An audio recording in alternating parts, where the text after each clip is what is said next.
City news కి స్వాగతం. వినుకొండ పట్టణం ప్రభుత్వ చీఫ్ విప్ కార్యాలయం నందు మహాత్మా జ్యోతిరావు పులే 135వ వర్ధంతి సందర్భంగా నివాళులు అర్పించిన ప్రభుత్వ చీఫ్ విప్ జీవి ఆంజనేయులు ఆ మహనీయుడి చిత్రపటానికి పూలమాలలు వేసి ఘనంగా నివాళులు అర్పించారు. ఈ సందర్భంగా జీవి మాట్లాడుతూ మహాత్మా జ్యోతిరావు పులే సమాజానికి ముఖ్యంగా వెనుకబడిన వర్గాల విద్య మరియు హక్కుల కోసం చేసిన సేవలను కొనియాడారు. ఆయన ఆశయాలను సిద్ధాంతాలను ప్రతి ఒక్కరూ స్ఫూర్తిగా తీసుకోవాలని పిలుపునిచ్చారు. పూలే విద్య ద్వారా సమాజంలో అసమానతలను రూపుమాపడానికి కృషి చేశారని తెలిపారు. ఈ కార్యక్రమంలో నాయకులు తదితరులు పాల్గొన్నారు.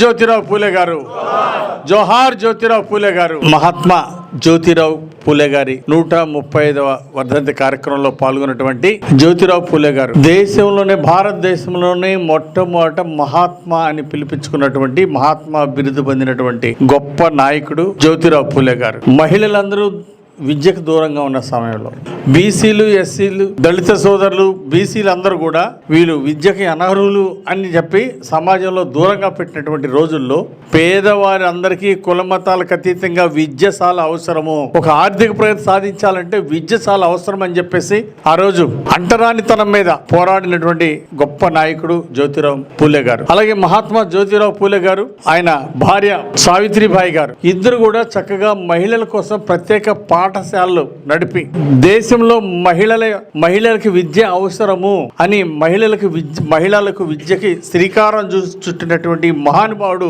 జ్యోతిరావు పూలే గారు. ఈ సందర్భంగా వారి 135వ ఈ రోజు వారి యొక్క ఆశయ సాధన కోసం నేడు యువత నడుము బిగించాలని ఈ సందర్భంగా నేను కోరుతున్నా. అట్లాగే ఈ రోజు అన్న ఎన్టీ రామారావు గారు తెలుగుదేశం పార్టీని పెట్టినప్పుడు తెలుగుదేశం పార్టీ జ్యోతిరావు పూలే గారి ఆశయాల్ని, అంబేద్కర్ గారి ఆశయాల్ని సాధిస్తుంది అని మహానుభావుడు అన్న ఎన్టీ రామారావు గారు చెప్పారు. అంటే తెలుగుదేశం పార్టీ ఒక అంకిత భావంతో జ్యోతిరావు పూలే గారి ఆశయాలను సాధిస్తుందని చెప్పేసి ఆ రోజు అన్న ఎన్టీ రామారావు గారు చెప్పిన మాటలు ఈరోజు చంద్రబాబు గారు నిజం చేశారు. ఈరోజు మన ముఖ్యమంత్రి చంద్రబాబు గారు జ్యోతిరావు పూలే గారి ఆశయాల్ని ఆచరణలో పెట్టారు. ఈరోజు వాటిని సాధిస్తున్నారు. వారి యొక్క ఆశయ సాధన కోసం ఈరోజు ఎన్డీఏ ప్రభుత్వం, ఈరోజు ముఖ్యమంత్రి చంద్రబాబు గారి ప్రభుత్వం ఈరోజు కట్టుబడి ఉంది. జ్యోతిరావు పూలే గారి ఆశయాలను సాధిస్తుంది. పేదలకి, బీసీలు, ఎస్సీలు, ఎస్టీలు, పేద వర్గాలకి, ముస్లిం మైనార్టీలకు, అందరికీ పేద వర్గాలకి కొండంత అండగా ఉంటుంది ఎన్డీఏ ప్రభుత్వం. వారిని విద్యలో పైకి తీసుకురావడం కోసమే ఈ రోజు అనేక రెసిడెన్షియల్ పాఠశాలలు కూడా పెట్టారు. ఈరోజు జ్యోతిరావు పూలే రెసిడెన్షియల్ స్కూల్స్ వచ్చినాయి అంటే దానికి కారణం ముఖ్యమంత్రి చంద్రబాబు నాయుడు గారు. ఈ విధంగా బీసీలు, దళితులు అందరూ కూడా సామాజికంగా, ఆర్థికంగా వెనుకబడినటువంటి వాళ్ళని పైకి తీసుకురావడం కోసం ఈరోజు తెలుగుదేశం ప్రభుత్వం, ఎన్డీఏ ప్రభుత్వం పనిచేస్తా ఉంది. ముఖ్యమంత్రి చంద్రబాబు గారు అహర్నిశలు కృషి చేస్తున్నారు.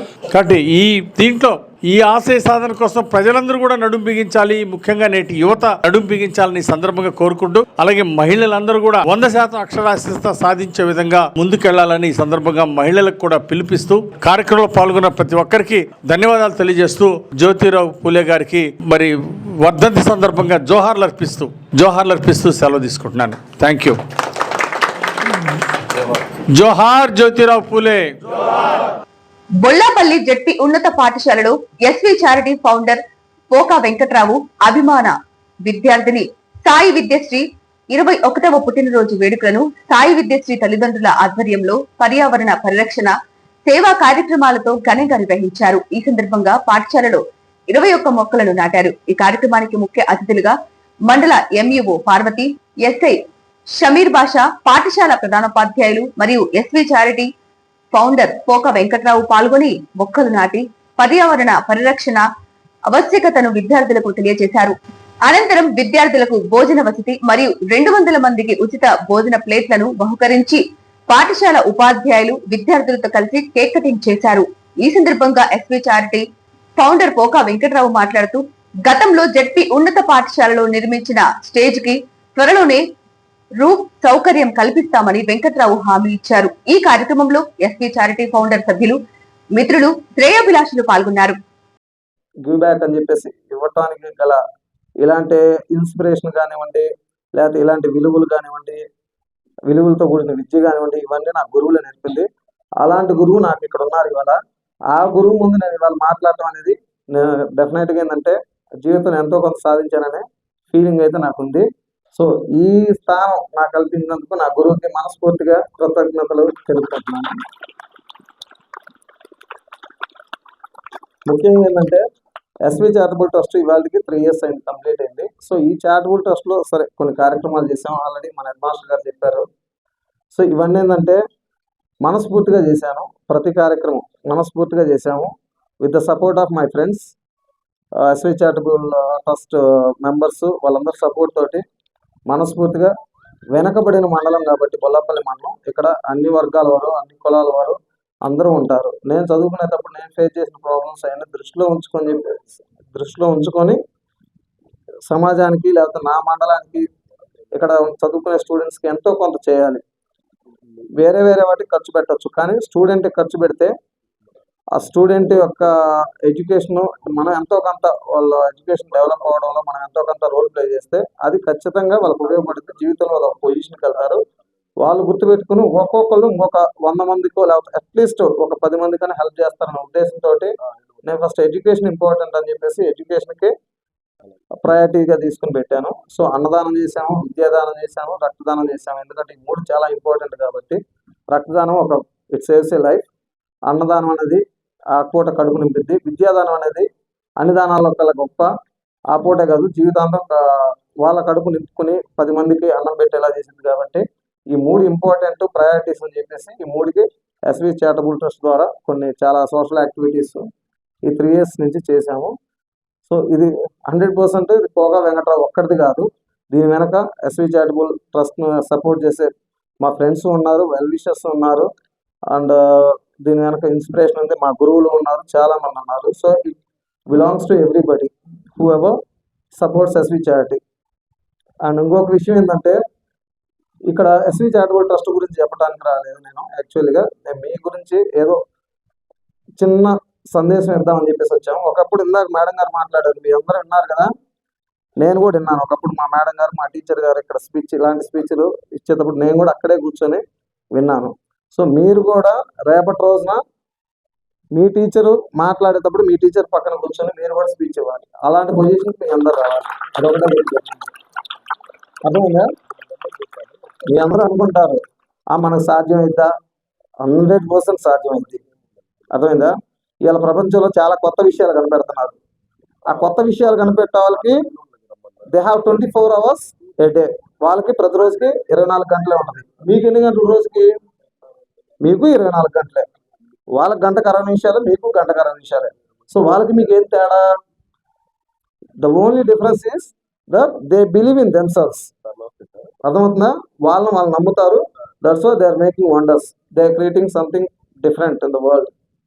సో మీరు కూడా నమ్మండి, మిమ్మల్ని నమ్మండి. You have to believe in yourself. So if you don't get whatever you want today, definitely you will get one fine day. Okay, you will get only when you try to put in your real effort, only when you believe in your self. మిమ్మల్ని మీరు నమ్మినప్పుడే మీరు ఖచ్చితంగా సాధించగలుగుతారు. నేను సాధించలేను, వాళ్ళు ఎవరులే, మనం చూసే వాళ్ళు గొప్ప అవన్నీ వాళ్ళు డిఫరెంట్ బ్రెయిన్, ఏమీ కాదు. గొప్ప విజయాలు సాధించిన వాళ్ళందరూ ఒకప్పుడు మీలాగా ఇట్లా కూర్చొని విన్నోళ్ళే. అది గుర్తుపెట్టుకోండి, ఒక్కటే గుర్తుపెట్టుకోండి. ఇక్కడ ఇవాళ కూర్చున్నారు మన ఎస్ఐ గారు, కానీ వాళ్ళు చాలా కష్టపడి ఈ పొజిషన్ వాళ్ళు కోరికారు. వాళ్ళు చాలా కష్టపడ్డారు, వాళ్ళు నమ్మారు, కష్టపడ్డారు, సాధించారు. ఇవాళ మీకు ఒక సందేశం ఇవ్వడానికి ఇక్కడ ఉన్నారు. ఆ పొజిషన్ వాళ్ళు సంపాదించుకుంది, వాళ్ళు కష్టపడి సంపాదించుకుంది, ఎవరు ఊరికే రాలా. అర్థమవుతుందా? మీకు కూడా వచ్చింది. ప్రతి ఒక్కరు మీకు ఇష్టం వచ్చిన పని, మీకు ఇష్టం వచ్చిన ఫీల్డ్లో కష్టపడండి, మిమ్మల్ని మీరు నమ్మండి. ఇవాళ రాకపోతే రేపు వచ్చింది, రేపు రాకపోతే ఇంకొకటి వచ్చింది. కష్టాలు బాధలు ఇవన్నీ వస్తాయి. Life is mixed up of different emotions. అర్థమైందా? Happiness and sorrow, success and failure, ups and downs, ప్రతి ఒక్కటి వచ్చింది. ఎవ్రీథింగ్ కమ్స్ అండ్ గోస్, వచ్చింది పోద్ది. మీరు ఎంతవరకు స్ట్రాంగ్గా నిలబడ్డారు? How strongly you stand up, how strongly you cope up with challenges. ఆ ఛాలెంజ్ని మీరు ఎలా ఫేస్ చేస్తున్నారు, అది ఇంపార్టెంట్. అదొకటే గుర్తుపెట్టుకోండి. అండ్ ఈవెన్ నేను ఆల్రెడీ చెప్పాను, మేడం గారు సారు చెప్పారు, ఒక టీచర్ మనస్ఫూర్తిగా ఇష్టపడ్డారంటే ఆ స్టూడెంట్ని వాళ్ళ సొంత పిల్లల కంటే ఎక్కువ చూస్తారు. ఎందుకంటే I also worked as a teacher for about 3 years. నేను కూడా ఒక టీచర్గా పనిచేశాను. కాబట్టి స్టూడెంట్ అంటే ఎంత ఇష్టం ఉంటుంది. వాళ్ళ సొంత పిల్లగా వాళ్ళు ఏదో ఒకటి చేయాలి జీవితంలో, వాళ్ళని మోటివేట్ చేయాలి, ఇన్స్పైర్ చేయాలి, వాళ్ళకి నాలెడ్జ్ ఇవ్వాలి, ఇవన్నీ ఉంటుంది. టీచర్ అంటే నాలెడ్జ్ ఇచ్చేవాళ్ళే కాదు, నాలెడ్జ్ అనేది నువ్వు ఎక్కడైనా నీకు దొరికింది. If you go through internet now days మీకు స్మార్ట్ ఫోన్స్ ఇవన్నీ ఉన్నాయి. If you go through Google మీకు బండిల్ ఆఫ్ ఇన్ఫర్మేషన్ వచ్చింది. బట్ వాల్యూస్ ఇవన్నీ ఎవరు నేర్పుతారు? మోటివేషన్ ఇవన్నీ ఎవరు చెప్తారు? ఎవరు మోటివేట్ చేస్తారు? ఎవరు ఇన్స్పైర్ చేస్తారు? టీచరే. సమాజంలో ఉన్న ప్రతి ప్రొఫెషనల్ తయారు చేసేది ఒక టీచరే. Doctor, a teacher can produce a doctor, a teacher can produce an IAS, a teacher can produce an IPS, a teacher can produce every professional. తెలుసా? ఒక లాయర్ కానీ ఒక ఆడిటర్ కానీ ఎవరినైనా ఒక టీచరే తయారు చేయగలరు. That is the greatness of teacher. అదొక్కటే కాదు, టీచర్ గురించి చెప్పుకోవాలంటే ఒక రోజు సరిపోదు. ప్రతి ఒక్కరి దగ్గర కొన్ని వందల మాటలు ఉంటాయి టీచర్ ఒక గొప్పతనం చెప్పడానికి. గుర్తుపెట్టుకోండి, మీరు ఎంత స్థాయికి వెళ్ళినా కానీ మీ టీచర్ని మర్చిపోవద్దు. సమాజంలో గొప్ప స్థాయికి ఎదగడానికి మీ టీచర్ కృషి అనేది చాలా ఇంపార్టెంట్. అంటే మిమ్మల్ని మీరు నమ్మండి. My inspiration is my student. మీకు అందరూ తెలుసా? ఆల్రెడీ చెప్పారు కదా ఎస్వి చారిటీ అనేది. My student is my inspiration. సమాజంలో ఏదో ఒకటి కొంతమందికి for some people Abdul Kalam is their inspiration. Okay, my inspiration Abdul Kalam. ఆయన hard work, the way he has grown up, the way he became the president of India. అదొక inspiration. Phones ఎక్కువ use చేయొద్దన్నానా? Very good. ఇంకా చెప్పండి, ధైర్యంగా మీరు గుర్తున్న పాయింట్ చెప్పండి. ఇంకా ఆడపిల్లల్ని ఏమైనా జాగ్రత్తగా ఉండమని ఏమైనా చెప్పానా? మరి అది మాత్రం చెప్పట్లేదు, అన్నీ చెప్తున్నారు. Okay, thank you. మీ అందరూ చక్కగా గుర్తుపెట్టుకున్నారు. సో నాకు కూడా హ్యాపీ. నేను వచ్చి మీతో కొంత టైం స్పెండ్ చేసి వెళ్ళాను. నేను చెప్పింది మీకు ఏం అర్థమైందో లేదో ఇప్పుడు మీరు చెప్పగలిగారు కాబట్టి నేను కూడా హ్యాపీ. అవునా? ఓకే. సో ఈరోజు కార్యక్రమం ఈ ఎస్వి చారిటీకి సంబంధించి ఎన్నో సేవా కార్యక్రమాలని చేస్తూ ఈ స్కూల్లో చదువుకొని ఇక్కడ ఎదిగి ఇక్కడి నుంచి హైదరాబాద్ అని చెప్పి గుంటూరుకి అని చెప్పి వెళ్ళి ఎంతో మంది విద్యార్థుల్ని ఫారిన్ కి అక్కడ చదువుకోవడం కోసం ఫారిన్ కి పంపించే విధంగా ఇన్స్టిట్యూషన్స్ ని ఏర్పాటు చేసి కొంత డబ్బుల్ని సంపాదించుకొని నా పిల్లలు నా తల్లిదండ్రులు బాగుండాలా, నా వరకు ఉంటే చాలు అనుకోకుండా నేను పుట్టిన మా ఊరు, నేను చదువుకున్న మా స్కూలు, మా ఉన్నటువంటి తోడున్నటువంటి విద్యార్థులు కానీ ఇదే విధంగా మాలాగే ఎదగాలని ఒక మంచి ఉద్దేశంతో ఒక చారిటీని ఏర్పాటు చేసి ఆ చారిటీ ద్వారా ఎన్నో సేవా కార్యక్రమాలు చేస్తూ ఆ సేవా కార్యక్రమాల్లో భాగంగా మీ స్కూల్ అంటే వాళ్ళ స్కూళ్ళు వాళ్ళ సొంత స్కూల్ కి మేము ఏదో ఒకటి చేయాలని చెప్పి ఒక ఆలోచన అనేది అది మామూలు విషయం కాదు. వాస్తవంగా కూర్చున్న 2 నిమిషాల్లో నాకు కూడా మనం ఎందుకు మన స్కూల్కి వెళ్ళలేకపోతున్నాం అని ఒక క్వశ్చన్ నా మనసులో గుచ్చుకుంది. ఈ సందర్భంలో చూడంగానే మనం కూడా చదువుకున్నాం, మనం కూడా ఎదిగాం, ఎప్పుడో ఊరు వెళ్తా ఉన్నాం, ఏదో మా ఫ్రెండ్స్ ని కలుస్తాం, కలిసినప్పుడు స్కూల్ డేస్ లో మనం గడిపిన చిన్న కొన్ని విషయాల్ని మెమరబుల్ చేసుకుంటూ అంతటితో వచ్చేస్తూ ఉన్నాం.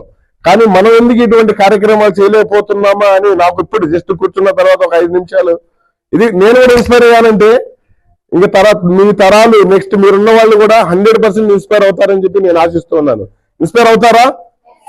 ఇప్పుడు పివిఆర్ చెప్పిన విధంగా అతని వరకు స్వార్థం చూసుకోకుండా అతను సంపాదించిన కొంత డబ్బులో సంపాదించినా కాకపోయినా ఉన్న ఫ్రెండ్స్ ద్వారా ఏదో ఒకటి మీ గ్రామానికో మీ స్కూల్కో లేదా రకరకాలకి ఏదో సేవా కార్యక్రమాలు చేయడం అనేది అది మరోసారి నా మనస్ఫూర్తిగా ధన్యవాదాలు తెలియజేసుకుంటున్నాను. పివిఆర్ లాంటి వ్యక్తుల్ని చూసి మేము కూడా ఇన్స్పైర్ అవుతున్నాం. ఖచ్చితంగా ఇన్ ఫ్యూచర్ లో మా వంతు సహాయ సహకారాలు కూడా మీ స్కూల్ కి అందిస్తాం. మీ స్కూల్లో లాస్ట్ టైం వచ్చినప్పుడు గ్రౌండ్ బాగాలేదని చెప్పి పీఈటీ మాస్టర్ గారు నన్ను కోరడం జరిగింది. ఖచ్చితంగా నా మనసులో అయితే మెదులుతూనే ఉంది, ఇంకా సందర్భం రాలేదు. నేనే డోజర్లు జేసీబీలు మొత్తం తెప్పించి పెట్టించి మీకు మొత్తం ఆ గ్రౌండ్ అంతా క్లీన్ చేపిస్తాను మాట్లాడుతున్నాను.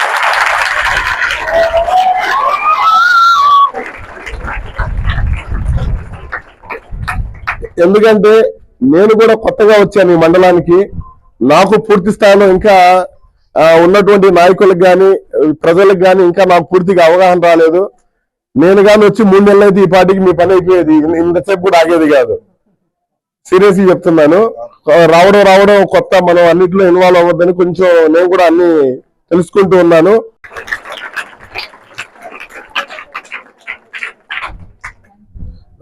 అదేవిధంగా ఇప్పుడు పీవీఆర్ అయితే ఒక గురువు గురించి ఎంత గొప్పగా చెప్పాలో అంత గొప్పగా వర్ణించాడు, చెప్పారు. అది చెప్పడం కాదు, వాస్తవం. నేను కూడా ఈ సందర్భంగా గురువుల గురించి ఒక చిన్న విషయం మీకు చెప్పాలనుకుంటున్నాను. ఇప్పుడు ఒక ఇంజనీరింగ్ ఉంటాడు. ఒక ఇంజనీరింగ్ సరిగ్గా పనిచేయలేదనుకోండి, ఒక బ్రిడ్జి కూలిపోద్ది లేదా ఒక భవనం కూలిపోద్ది. ఆ భవనం కూలిపోవడానికి కారకులు ఎవరవుతారు? ఇంజనీరింగ్ సరిగ్గా ఎంత క్వాంటిటీలో అక్కడ ఇసుక వాడాలా, ఎంత క్వాంటిటీ సిమెంట్ వాడాలా అనేది కరెక్ట్ గా చేయలేనప్పుడు భవనం అనేది కూలిపోతాయి. దానివల్ల ఎవరికి నష్టం జరుగుద్ది? భవనం ఆ కట్టుబడి పెట్టిన వాళ్ళు, పెట్టుబడి పెట్టిన వరకు మాత్రమే నష్టం అనేది జరుగుతుంది. ఒక డాక్టర్ సరిగ్గా పనిచేయలేదు అనుకోండి, ఒక ప్రాణం పోద్ది. ఆ ప్రాణం పోయింది అనుకోండి, ఎవరు నష్టపోతారు? వాళ్ళ కుటుంబ సభ్యులు నష్టపోతారు, అంతేనా? అదే ఒక ఉపాధ్యాయుడు సరిగ్గా పనిచేయలేదు అనుకోండి, సమాజం మొత్తం కూలిపోతుంది. ఒక ఉపాధ్యాయుడు సమాజం మొత్తం నిర్మించే వాళ్ళు ఎవరు? ఇప్పుడు ఈరోజు మన తల్లిదండ్రులు మనల్ని పుట్టగానే 3 సంవత్సరాలు పెంచి 3 కానీ 4 సంవత్సరాలు కానీ మనం ఎప్పుడైతే బిడిబిడి నడకలు నడుస్తూ చిన్న చిన్న మాటలు మాట్లాడుతూ ఉంటారో అప్పుడు దాకే అది అయ్యగారు ఏం చేస్తారు? ఒక బ్యాగ్ తగిలిచ్చి పోరాయన ఇంకా స్కూల్ అయిపోయింది, నీ ఆటలు పాటలు అన్నీ అయిపోయాయి, అవునా? స్కూల్ కి తెచ్చి వేసేస్తారు. ఒక మట్టి ముద్ద లాంటి వాళ్ళు, స్కూల్కి వచ్చిన విద్యార్థులు ఎలాంటి వాళ్ళు? ఒక మట్టి ముద్దని తెచ్చి వేసేస్తారు. ఇదిగో మా మట్టి ముద్ద, వీడి పేరు రమేష్, వీడి పేరు సీను, మీ ఇష్టం ఉన్నది చేసుకోండి అంటారు. అక్కడ నుంచి ఉపాధ్యాయులు ఆ మట్టి ముద్దని తీసుకొని వాళ్ళకి రోజు పాఠాలు చెప్పి చెక్కి శిలల్లాగా చెక్కి 10th class, inter, degree, last కి వాళ్ళ తల్లిదండ్రులు పిలుచుకో, ఇదిగో మీరు ఇచ్చిన మట్టి ముద్ద అనేది ఒకటి ఒక పోలీస్ అయ్యాడు, ఇదిగో మీ మట్టి ముద్ద అనేది ఒక డాక్టర్ అయ్యాడు, ఒక ఇంజనీరింగ్ అయ్యాడని చెప్పి ఇంత చాకచక్యంగా చేసేదంతా కూడా ఉపాధ్యాయులే. అటువంటి ఉపాధ్యాయుల్ని మనం ఖచ్చితంగా నమస్కారం చేయాల్సిందే.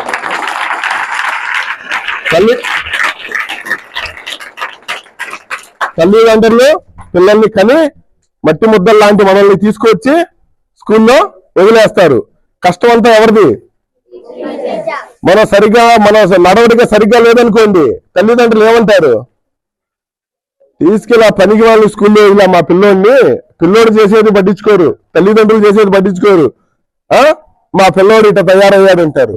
ఏ ఉపాధ్యాయులైనా సరే మంచి నడవడికని, మంచి భవిష్యత్తుని ఇవ్వాలని చెప్పి వాళ్ళ పిల్లలు వాళ్ళకున్న కుటుంబాన్ని అన్నిటినీ త్యాగం చేసి మన దగ్గరకు వచ్చి ప్రతి పిల్లవాడిని ఇంట్రెస్ట్ గా తీసుకొని వాళ్ళు ఏ సబ్జెక్ట్ కే సరిగ్గా చదువుతున్నాడు, ఏ సబ్జెక్ట్ సరిగ్గా చదవలేకపోతున్నాడు, దేంట్లో డెవలప్ చేయాలని చెప్తూ మళ్ళా తల్లిదండ్రులకి ఎప్పటికప్పుడు విషయాన్ని చేరవేస్తూ మనల్ని ఎంతో జాగ్రత్తగా చూసుకుంటున్నటువంటి ఉపాధ్యాయులకి మరోసారి నమస్కారాలు తెలియజేస్తున్నాను. ఎందుకని బాగా చదువుకున్న వాళ్ళని గురించి ఇక మూగ చింతల పాలెం అంటే మన అదే ఉన్నాడు, మన ప్రీవి. అలాగే వెంకట్రావు అని అబ్బాయి బ్యాంకులో చేస్తున్నాడు కదమ్మా, వెంకటేశ్వరుడు ఆ అబ్బాయి అప్పుడు మాదినేని వెంకటేశ్వరుడు బ్యాంకులో చేస్తున్నాడు. అలాగే బొల్లాపల్లిలో కూడా నవీన్ అని వీళ్ళందరూ కూడా జాబులు చేస్తూ ఉన్నాడు. మల్లికార్జున పంచాయతీ రాజులోనూ దేంట్లో చేస్తున్నాడు. అప్పటి చూడండి వీళ్ళంతా ఎవరనుకున్నారు? 2000 నుంచి 2006 లోపు నా దగ్గర చదివిన పిల్లలు. ఇదిగో ఎక్కడో కాదు, అదిగో ఆదర్శం. ఓకే అందులో కూడా అలాగే నా స్టూడెంట్ నా ఎదురుగానే టీచర్ గా ఉన్నాడు, నాకెంతో గర్వం కదా. అలా ప్రతి ఒక్కళ్ళు కూడా ఫొటోస్ ఉన్నాయమ్మా నా దగ్గర 2000 నుంచి 2006 వరకు. ఆ ఫోటోలు ఆ పిల్లల్ని చూసుకుంటే నాకైతే ఆనందంతో ఉప్పొంగిపోతా. నా పిల్లలు ఏంటమ్మా, నా పిల్లలు మాలాగా ఎవరు కూడా టీచర్ల లాగా ఎవరు కూడా వేరే పిల్లల్ని మా పిల్లలు అని చెప్పుకుంటారా? చెప్పుకోరు. నేను ఒకటే చెప్తా, నాకు 2000 నుంచి ఇప్పటిదాకా కూడా ఎన్నో వేల మంది పిల్లలు అన్నమాట. చెప్పాలి, మీరందరూ చెప్పండి పట్టారు.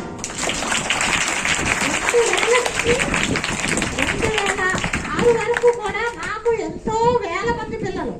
నేను ఏ స్కూల్లో చేసినా కూడా 700-800 మంది పిల్లలు.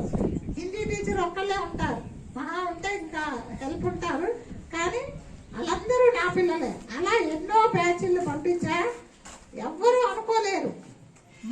పిల్లలు అనుకోనేది టీచర్లు ఒక్కలే. అందుకని మీరంతా ఎవర్రా? మా పిల్లలు. మీరంతా ఎవరు? మా పిల్లలు. తల్లిదండ్రుల తర్వాత అంత ప్రేమగా చూసేది గురువులేరా?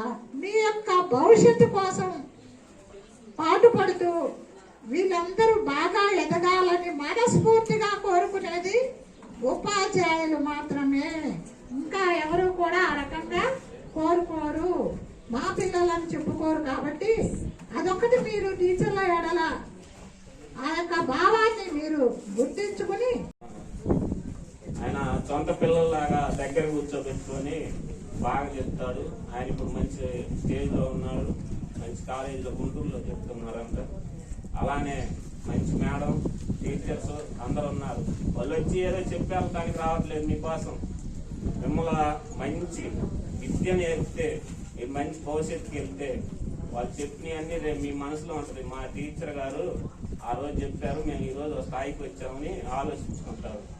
మీరు కూడా అలా మంచి చదువుకొని బాగా అభివృద్ధిలోకి రావాలని కోరుకుంటున్నాను. సెలవు తీసుకుంటాను. వినుకొండ పట్టణంలోని ప్రభుత్వ చీఫ్ విప్ కార్యాలయం నందు నిర్వహించిన ప్రజా దర్బార్ లో ప్రభుత్వ చీఫ్ విప్ జీవి ఆంజనేయులు పాల్గొన్నారు. ఈ సందర్భంగా పట్టణ మరియు నియోజకవర్గ పరిధిలోని వివిధ ప్రాంతాల నుండి పెద్ద సంఖ్యలో ప్రజలు వచ్చి తమ సమస్యలను మరియు వినతులను చీఫ్ విప్ కి నేరుగా సమర్పించారు. ప్రజల సమస్యలను జీవి ఓపికగా ఆలకించారు. ప్రజలు ముఖ్యంగా త్రాగునీరు, రోడ్ల మరమ్మతులు, పెన్షన్లు, రేషన్ కార్డులు, భూ సమస్యలు వంటి పలు అంశాలపై వినతి పత్రాలు అందజేశారు. వాటిని పరిశీలించిన జీవి త్వరితగతిన పరిష్కరించేందుకు అధికారులతో మాట్లాడి చర్యలు తీసుకుంటామని హామీ ఇచ్చారు.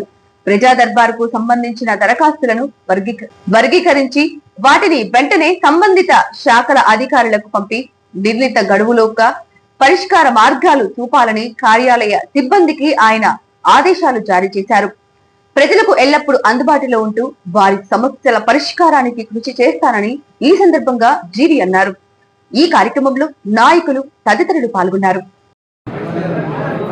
5 ఏళ్ళు ఏమన్నా మీ పేటలో ఏమైనా కట్టారా? ఓ సిమెంట్ రోడ్ వేసారా? ఓ డ్రైన్ కట్టారా వైసీపీ పాలనలో? అందువలన తెలుగుదేశం పాలనలో ఎంత అభివృద్ధి జరిగిందో అక్కడతో ఆగిపోయింది. మళ్ళీ 5 ఏళ్ళు వైసీపీ పాలనలో ఏం జరగల.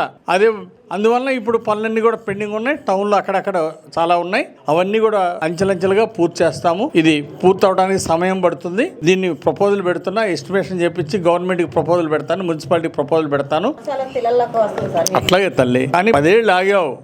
కొన్నేళ్లు పోయినసారి 30 కోట్ల పైన నిధులు తీసుకొచ్చి టౌన్ లో చాలా సీసీ రోడ్లు, డ్రైన్స్ కట్టాం. పోయినసారి చంద్రబాబు గారి పాలన 2014-19 మధ్య టౌన్ లో కోట్లాది రూపాయల నిధులు తీసుకొచ్చి చేసాం. ఇంకా పెండింగ్ ఉన్నాయి. ఆ పెండింగ్ ఉన్నటి కోసం మళ్ళీ ప్రయత్నం చేస్తున్నాం.